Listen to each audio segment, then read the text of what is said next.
Hello everyone, আসসালামু আলাইকুম। সবাই কেমন আছেন? এমএস বন্যা চ্যানেলে সবাইকে স্বাগতম। এখানে মশলাগুলো হালকা তেলে নিয়েছি, এখন ব্লেন্ডার করে নেব। এখানে আমি আজকে মাটন কাচ্চি বিরিয়ানি পাকাবো, তাই মাংসটাকে মেরিনেট করে নিচ্ছি। এখানে দিয়ে দিচ্ছি আদা রসুন পেস্ট, গুঁড়া মরিচ, স্বাদ মতো লবণ। যে মশলাটা করেছিলাম ওই মশলাটা দিয়ে দিচ্ছি। দিয়ে দিচ্ছি লেবুর রস, সয়া সস,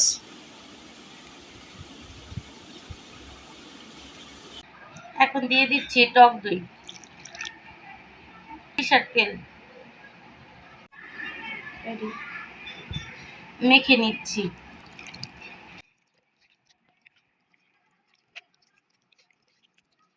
মাংসটা মাখা হয়ে গেছে, 2 ঘন্টা রেস্টে রেখে দেব। এখানে আমি বাসমতি চাল নিয়ে নিয়েছি, এখন চালটাকে ধুয়ে নেব। এখানে গরম পানি বসিয়ে দিয়েছি, দিয়ে দিচ্ছি শাহি জিরা, স্বাদ মতো লবণ, অল্প একটু তেল। এখন পানিটা ফোটা পর্যন্ত অপেক্ষা করব। এখানে বাসমতি চালটাকে ধুয়ে ভিজিয়ে রেখেছিলাম আধা ঘন্টা, আর এখানে পানিটা বলক এসে পড়েছে, এখন চালগুলো দিয়ে দিচ্ছি।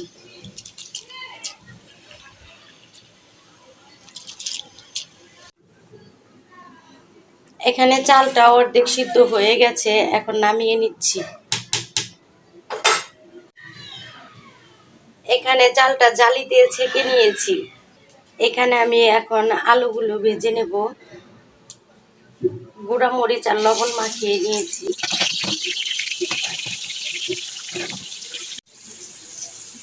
এখানে আলুগুলো ভাজা হয়ে গেছে, এখন উঠিয়ে নিচ্ছি।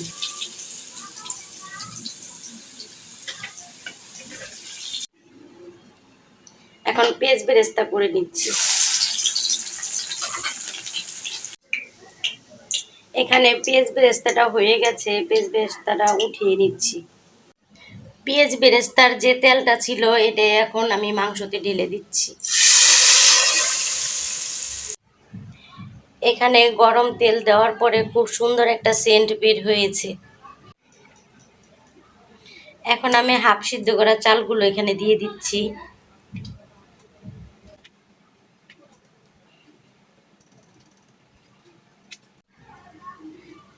এখানে আমি আলুগুলো দিয়ে দিচ্ছি।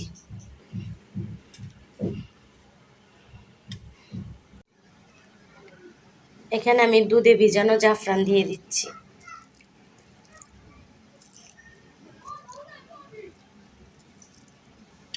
পেঁয়াজ বেরেস্তা,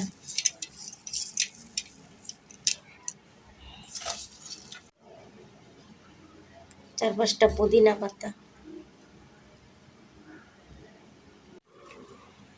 হাফ চামচ কেওড়া জল। এভাবে ফয়েল দিয়ে আটকে দিয়েছি,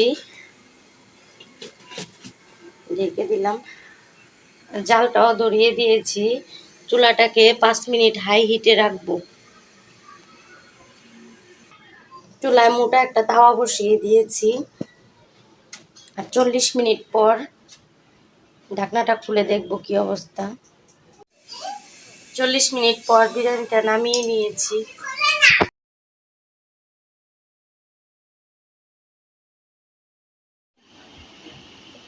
এখানে কাচ্চিটা রেডি হয়ে গেছে। দেখেন কাচ্চিটা কত ঝরঝরা হয়েছে চালগুলো।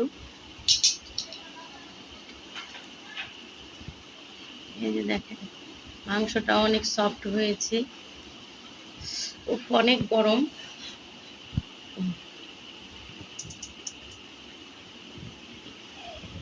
বিসমিল্লাহ, অনেক মজা হয়েছে। এখন আমরা খাবার শেষ করি। সবাই ভালো থাকবেন, সুস্থ থাকবেন। আল্লাহ হাফেজ।